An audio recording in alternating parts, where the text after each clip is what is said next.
প্রিয় শিক্ষার্থীবৃন্দ আসসালামু আলাইকুম। এই ভিডিওতে আমি তোমাদের একটি সৃজনশীল প্রশ্নের সম্পূর্ণ উত্তর করে দেব। এই প্রশ্নটি ঢাকা বোর্ড 2019 সালে আইসিটি পরীক্ষায় এসেছিল পঞ্চম অধ্যায় থেকে। তো তোমরা যদি মনোযোগ সহকারে সম্পূর্ণ ক্লাসটি দেখো তাহলে অবশ্যই এই সৃজনশীল প্রশ্ন উত্তর করতে পারবে। এমনকি এই পঞ্চম অধ্যায় থেকে কিভাবে তোমাদের বোর্ড পরীক্ষায় বা তোমাদের আইসিটি পরীক্ষায় প্রশ্ন আসবে সে বিষয়ে একটা ধারণা তৈরি হবে। তো প্রিয় শিক্ষার্থীবৃন্দ একটু মনোযোগ সহকারে দেখো। আমি এখানে একটা প্রশ্নের উদ্দীপক লিখেছি। এই প্রশ্নটি ঢাকা বোর্ড 2019 সালে আইসিটি বইয়ের পঞ্চম অধ্যায় থেকে এসেছিল। তো উদ্দীপকটা দেখে আমরা বুঝতে পারতেছি যে এটা একটা প্রোগ্রাম লেখা। তো এই প্রোগ্রামটি একটা ধারার প্রোগ্রাম। তো এই প্রোগ্রামের উপর ভিত্তি করে এই সৃজনশীল প্রশ্নটি সাজানো হয়েছে। তো কতে বলছে 4GL কি সরি কতে বলছে সি একটি কেস সেন্সিটিভ ভাষা, কথাটি ব্যাখ্যা করো। গতে বলছে উদ্দীপকের ধারাটির যোগফল নির্ণয়ের অ্যালগোরিদম লিখো। মানে এখানে একটা প্রোগ্রাম দেওয়া আছে, এই প্রোগ্রামটা দেখে অ্যালগোরিদম লিখতে বলছে গতে। ঘতে বলছে উদ্দীপকে ফর লুপের পরিবর্তে, অর্থাৎ এই উদ্দীপকটি এই প্রোগ্রামটি ফর লুপে লেখা আছে, বলছে ফর লুপের পরিবর্তে ডু হুইল লুপ ব্যবহার করলে প্রোগ্রামটিতে কি পরিবর্তন করতে হবে বিশ্লেষণ করো। আবার বলছি, মানে উদ্দীপকটা ফর লুপে দেওয়া আছে, এই ফর লুপ পরিবর্তে ডু হুইল লুপ ব্যবহার করলে প্রোগ্রামটিতে কি পরিবর্তন করতে হবে সে বিষয় বিশ্লেষণ করতে বলছে। তো প্রিয় শিক্ষার্থীবৃন্দ আমি একেবারেই সহজ করে তোমাদেরকে বোঝাবো, জাস্ট তোমরা শুধু একটু মনোযোগ সহকারে দেখো। এখানে আমরা যে প্রোগ্রামটা দেখতে পাচ্ছি একটা ধারার প্রোগ্রাম। আমরা কীভাবে ধারার প্রোগ্রাম প্রথমে চিনতে পারলাম সেটা হচ্ছে প্রথম পদ এবং ব্যবধান দেখে। ওকে, তো আর যোগফল হচ্ছে কি প্রিন্ট সাম, অর্থাৎ ওই ধারার যোগফল নির্ণয়ের একটা প্রোগ্রাম দেওয়া আছে। তো এই প্রশ্নটি আমি এখন তোমাদের ধারাবাহিকভাবে উত্তর করে দিচ্ছি। কত বলছে 4GL কি? 4GL এক কথায় তুমি সহজ করে লিখবা যে 4GL হচ্ছে চতুর্থ প্রজন্মের ভাষা, অর্থাৎ ফোর্থ জেনারেশন ল্যাঙ্গুয়েজকে 4GL বলা হয়, সংক্ষেপে 4GL বলা হয়। মানে ফোর্থ জেনারেশন ল্যাঙ্গুয়েজকে সংক্ষেপে 4GL বলা হয়, অর্থাৎ চতুর্থ প্রজন্মের একটি ভাষা। ক হয়ে গেল। খতে বলছে সি একটি কেস সেন্সিটিভ ভাষা, কথাটি ব্যাখ্যা করো। তো এই প্রোগ্রাম সি মানে তো সি প্রোগ্রামিং, অর্থাৎ সি ল্যাঙ্গুয়েজ। তো এই প্রোগ্রামটির মধ্যে যদি ভুলবশত আমরা এই বড় হাতের এ ধরতাম তাহলে কিন্তু এটা ভুল হয়ে যেত, কারণ এই প্রোগ্রাম অর্থাৎ চলকের মান বা প্রোগ্রাম সবসময় কিন্তু ছোট হাতের বর্ণ হবে। তাহলে দেখো এখানে আমরা কিন্তু কোথাও কিন্তু বড় হাতের বর্ণ ব্যবহার করিনি, যেটা প্রোগ্রাম লেখার জন্য যেই ওয়ার্ডগুলো আমরা ব্যবহার করেছি, যেই শব্দগুলো নিয়েছি। তো সি একটি কেস সেন্সিটিভ ভাষা এ কারণেই যে ছোট হাতের জায়গায় বড় হাতের জায়গায় ছোট হাতের হয়ে গেলে ভুল হয়ে যাবে, যার কারণেই সিকে কেস সেন্সিটিভ ভাষা বলা হয়। তো এবার আমি তোমাদেরকে গ করাই দিব। গতে বলছে উদ্দীপকের ধারাটির যোগফল নির্ণয়ের অ্যালগোরিদম লিখো, অর্থাৎ উদ্দীপকের যেই ধারাটি আছে সেটার অ্যালগোরিদম লিখতে বলছে। আমি খুবই সহজ করে তোমাদের এই অ্যালগোরিদমটি শিখাবো, জাস্ট তোমরা শুধু একটু মনোযোগ সহকারে দেখো। তো প্রিয় শিক্ষার্থীবৃন্দ আমার এই ইউটিউব চ্যানেলে আমি তোমাদের আগে যে কোনো ধারার ফ্লোচার্ট, অ্যালগোরিদম, প্রোগ্রাম শিখিয়েছিলাম ধারাবাহিকভাবে। তো এখন থেকে আমি তোমাদের ধারাবাহিকভাবে সৃজনশীল প্রশ্নগুলো করব, অর্থাৎ এরপর থেকে নিয়মিত তোমরা সৃজনশীল প্রশ্ন উত্তর পাবে। তো যারা এই অ্যালগোরিদম ক্লাসগুলো দেখেছিল তারা এখন সহজেই বুঝতে পারবে, আর যারা নতুন আছো তারা একটু মনোযোগ সহকারে দেখো, তাহলে কিন্তু বুঝতে পারবে। ওকে, আচ্ছা এবার আমি তোমাদের এই গ উত্তর করে দেখাচ্ছি। আমি এই পাশে করে দেখাই, এই প্রশ্নটা থাকবে। আমরা লিখলাম গ উত্তর। তো প্রথমে আমরা অ্যালগোরিদম লিখবো, এরকম প্রশ্নটা লিখে নিব যে উদ্দীপকের ধারাটির যোগফল নির্ণয় অ্যালগোরিদম লেখা হলো। তো অ্যালগোরিদম লেখা হলো কিভাবে? ধাপ আকারে, অর্থাৎ প্রথমে ধাপ 1। তো আমরা জানি যে কোনো অ্যালগোরিদমের প্রথম ধাপ 1 কি হবে? শুরু করি। এরপর হচ্ছে ধাপ 2। তো যেহেতু এটা ধারার যোগফল নির্ণয়ের অ্যালগোরিদম, তাহলে ধাপ 2 লিখবো n এর মান ইনপুট করি। n এর মান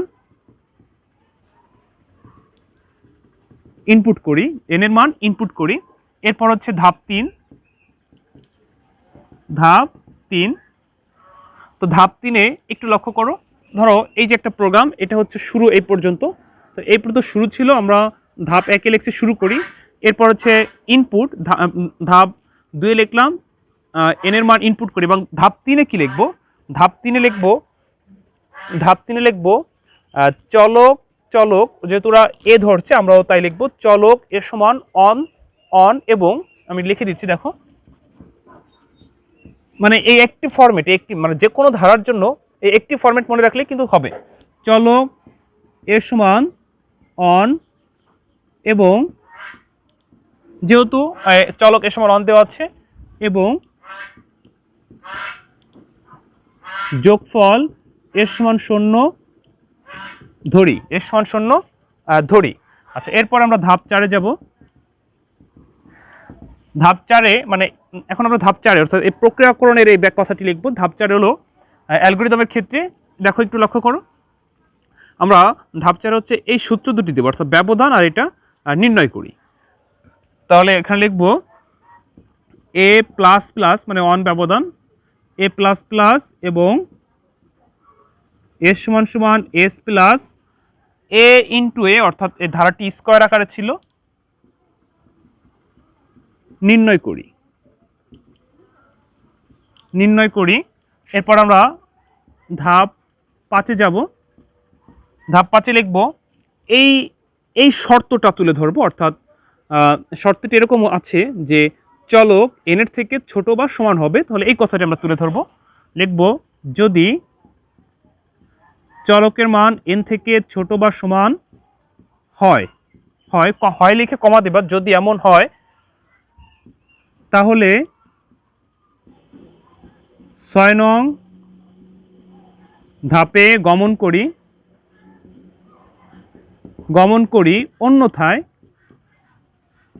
অন্যথায় 4 নং ধাপে ফিরে যাই। মানে যদি এমন এই শর্তটা ঠিক থাকে তাহলে আমরা এখন 6 নং ধাপে আসব, আর যদি এমন না হয় তাহলে 4 নং ধাপে ফিরে আসবো। তাহলে আর যদি ওই কথাটি আমরা না লিখলাম কি অন্যথায়, অর্থাৎ যদি এ মানে n এর থেকে এ ছোট বা সমান হয়, অর্থাৎ nতম মান থেকে চলক ছোট বা সমান হয়, তাহলে 6 নং ধাপে গমন করি, অন্যথায় 4 নং ধাপে ফিরে যাই। তাহলে এবার আমরা 6 নং ধাপে লিখব কি, ধাপ 6 লিখবা যে যোগফল এস এর মান প্রিন্ট করি, অর্থাৎ ধাপ 2-এ লিখছিলাম n এর মান ইনপুট করি, এবার হচ্ছে প্রিন্ট করবো না আউটপুট করব। তারপর লিখবো ধাপ 6 যোগফল এস এর মান প্রিন্ট করি, যোগফল এস এর মান প্রিন্ট করি। এরপর হচ্ছে ধাপ 7 লিখবো, মানে যখন আমাদের প্রিন্ট করা হয়ে যাবে, যখন আউটপুট করা হয়ে যাবে তখন আমাদের অঙ্ক হয়ে গেল। তো ধাপ 7 লিখবো শেষ করি। জাস্ট এইটুকু লিখলেই কিন্তু তোমরা উত্তর করতে পারবে, অর্থাৎ 3-এ 3 পাবে। তো আমরা কিন্তু এটা দেখে লিখছি, অর্থাৎ এখানে চলক এ সমান অন দেওয়া আছে, সূত্রটি দেওয়া আছে কিভাবে, এগুলো দেখে লিখছি। যদি এখানে অন্য কিছু থাকতো ঠিক এই ফরম্যাটটাই, শুধু এইগুলো চেঞ্জ হইতো। প্রথম কত দেওয়া আছে, ব্যবধান কত দেওয়া আছে, শর্ত কি দেওয়া আছে, আর সব কিছুই কিন্তু এক, ঠিক আছে। আচ্ছা, তাহলে গ আশা করি বুঝতে পারছো। এবার আমি তোমাদেরকে ঘ করাবো। ঘটি বলছে উদ্দীপকে ফর লুপের পরিবর্তে ডু হুইল লুপ ব্যবহার করলে প্রোগ্রামটিতে কি পরিবর্তন করতে হবে বিশ্লেষণ করো। ওকে, আচ্ছা, এবার আমি গ মুছে ফেলি। দেখো, আমি গ মুছে ফেলতেছি, একটু দেখো। এবার আমি তোমাদের ঘ শেখাবো। গহ উত্তর। আচ্ছা, ঘতে বলছে একটু লক্ষ্য করে, একেবারেই সহজ করে শেখাবো। বলছে উদ্দীপকে ফর লুপের পরিবর্তে ডু হুইল লুপ ব্যবহার করলে প্রোগ্রামটিতে কি পরিবর্তন করতে হবে বিশ্লেষণ করো। মানে এই প্রোগ্রামটি, ধারাটির এই প্রোগ্রামটি ফর লুপে লেখা আছে, তো ফর লুপ পরিবর্তে আমরা ডু হুইল লুপ ব্যবহার করব। সেই ডু হুইল লুপ ব্যবহার করলে এই ধারাটির কি পরিবর্তন হবে সেটা তুমি দেখাই দিলে কিন্তু 4 পাবে। তো আমি তোমাদের একেবারেই সহজ করে বুঝাই। বোর্ডে দেখো, প্রথমে তোমার এই পর্যন্ত লিখতেই হবে, মানে কোনো পরিবর্তন নেই। আমি তোমাকে দেখে মানে কি পরিবর্তন করতে হবে উদ্দীপক দেখেই কিন্তু তোমরা উত্তর করতে পারবে। এই প্রশ্নটা কিন্তু ঢাকা বোর্ড 2019 সালে আসছে। দেখো কিভাবে, মানে এখানে যা আছে এটা কোনো পরিবর্তন করবে না, যা আছে হুবাহু তাই লিখবা। ওকে, আচ্ছা, আমি উপর থেকে শুরু করি, তাহলে আমাদের যেহেতু জায়গায় সংকট। হ্যাশ ইনক্লুড স্টুডিও .h, তারপর আছে মেইন ফার্স্ট ব্র্যাকেট, তারপর সেকেন্ড ব্র্যাকেট, এটা শুরু, মানে দেখে এখানে যা আছে তাই লিখবো। হ্যাঁ, ইন্ট তোমরা ঠিক এরকম উদ্দীপক দেখে তুলবো। আমি যা লিখি দেখো, ইন্ট এ এস সমান সমান 0 n। আচ্ছা, এরপর হচ্ছে printf double inverted comma value of n, value of n। এরপর হচ্ছে স্ক্যানএফ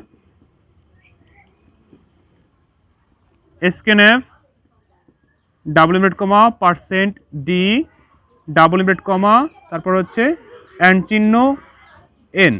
আচ্ছা, মানে এই পর্যন্ত, মানে এই যে ইনপুট পর্যন্ত, ধাপ 2 এর ইনপুট পর্যন্ত, এই পর্যন্ত তোমাকে দেখে দেখে লিখতে হবে, অর্থাৎ কপি করলাম। আমি শুধু পরিবর্তনটা দেখাচ্ছি। আচ্ছা, নিচে দেখো, নিচে তোমার ঠিক এই যে এইখানে আউটপুটের জন্য যা আছে এইটুকু তোমার লিখতে হবে, এখানে তোমার কোনো পরিবর্তন করা যাবে না। তো নিচে কি আছে সেটুকু আমি লিখে রাখতেছি আগে তোমাদেরকে সহজ করে বোঝানোর জন্য, মানে এইটুকু দেখে দেখে লিখে দিব।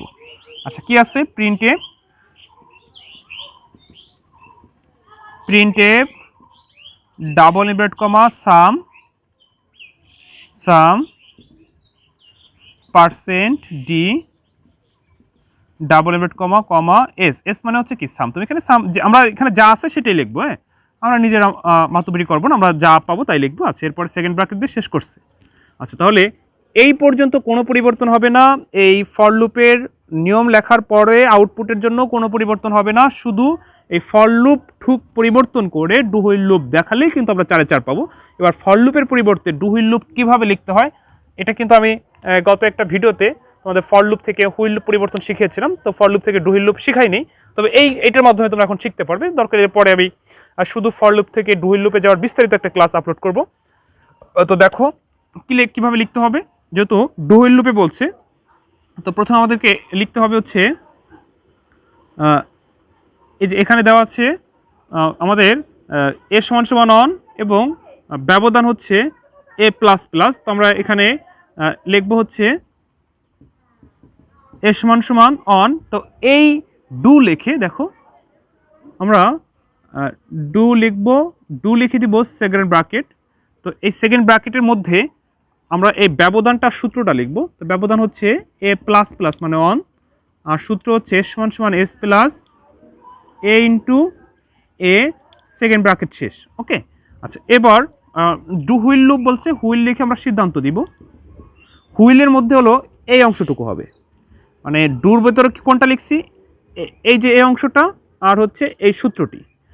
আর এখন হুইল লিখে ফার্স্ট ব্র্যাকেটে আমরা এই সিদ্ধান্তটি লিখব, অর্থাৎ চলক এনের থেকে ছোট বা সমান হবে, হয়ে গেল এখানে কমা। আচ্ছা, জাস্ট এইটুকু পরিবর্তন করতে পারলেই কিন্তু তুমি 4 এ 4 আর পাচ্ছ। তো আশা করি তোমরা বুঝতে পারছো যে কিভাবে প্রোগ্রাম পরিবর্তন করতে হয়, অর্থাৎ ফর লুপের পরিবর্তে ডু হুইল লুপ ব্যবহার করতে হয়। তোমরা একটা জিনিস লক্ষ্য করো, সেটা হচ্ছে যে বলছিলাম যে সম্পূর্ণ যদি মনোযোগ সহকারে দেখো তাহলে পঞ্চম অধ্যায় থেকে কীভাবে প্রশ্নগুলো আসবে সেই বিষয়ে একটা ধারণা তৈরি করতে পারবে। এখানে কিন্তু একটা প্রোগ্রাম দিয়ে উদ্দীপকটা সাজাইছে, যদি প্রোগ্রামটি না দিয়ে অ্যালগরিদম দিয়ে সাজাতে পারতো, ফ্লোচার্ট দিয়েও সাজাতে পারতো, অথবা সরাসরি ধারাটা লিখেও সাজাতে পারতো। তো পরবর্তী সৃজনশীল প্রশ্নগুলো কিভাবে সাজিয়েছে সেগুলো নিয়ে আমি আরও বেশি ক্লাস আপলোড করব। এখন থেকে নিয়মিত ক্লাস পাবে এই আইসিটি বইয়ের পঞ্চম অধ্যায় থেকে। তো এই প্রশ্নটি ঢাকা বোর্ড 2019 সালে আসছে, তো আমি সম্পূর্ণ উত্তর করে দিচ্ছি। তো আশা করি তোমরা বুঝতে পারছো। এরপর যদি বুঝতে সমস্যা হয় তাহলে অবশ্যই কমেন্ট করে জানিও, আমি যথাসাধ্য চেষ্টা করব তোমাদেরকে বোঝানোর জন্য। এছাড়াও যদি আইসিটি বইয়ের অন্য কোথাও সমস্যা থাকে তাও জানাতে পারো। আর আমি তোমাদের আইসিটি একটা কোর্স চালু করেছি আইসিটির উপরে, তো তোমরা চাইলে কিন্তু সেই কোর্সটি করতে পারো। সম্পূর্ণ কোর্সটি করতে মাত্র তোমাদের 2000 টাকা দিতে হবে। 2000 টাকার বিনিময়ে তোমরা পুরো আইসিটি বই শিখতে পারবে। তো প্রিয় শিক্ষার্থীবৃন্দ, আমার এই দেওয়া নাম্বারটিতে তোমরা কল করে আমার সাথে অবশ্যই যোগাযোগ করতে পারবে। তাহলে দেখা যাচ্ছে যে কিভাবে পরবর্তী প্রসেসিং, অর্থাৎ তোমরা কিভাবে ক্লাস করবে।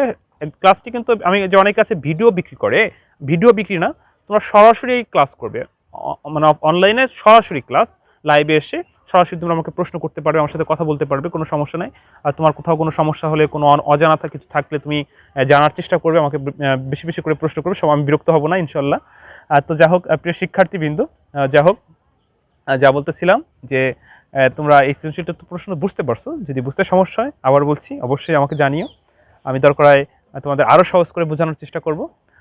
আর তোমরা যারা আমার এই চ্যানেলটি সাবস্ক্রাইব করেছো তোমাদের অসংখ্য ধন্যবাদ। আর যারা এখনও সাবস্ক্রাইব করো নাই সাবস্ক্রাইব করে নিও, কারণ আমার এই চ্যানেলে শুধু মানে উচ্চ মাধ্যমিক আইসিটি ক্লাস আপলোড করা হয়, আইসিটি ব্যতীত অন্য কোনো ক্লাস আপলোড করি না। তো পরবর্তী ক্লাসগুলো সহজে পেতে অবশ্যই চ্যানেলটি সাবস্ক্রাইব করে রাখবে। তো প্রিয় শিক্ষার্থীবৃন্দ, তোমরা সকলে ভালো থেকো। অন্য কোনো দিন অন্য কোনো ভিডিওতে আবার দেখা হচ্ছে। আসসালামু আলাইকুম।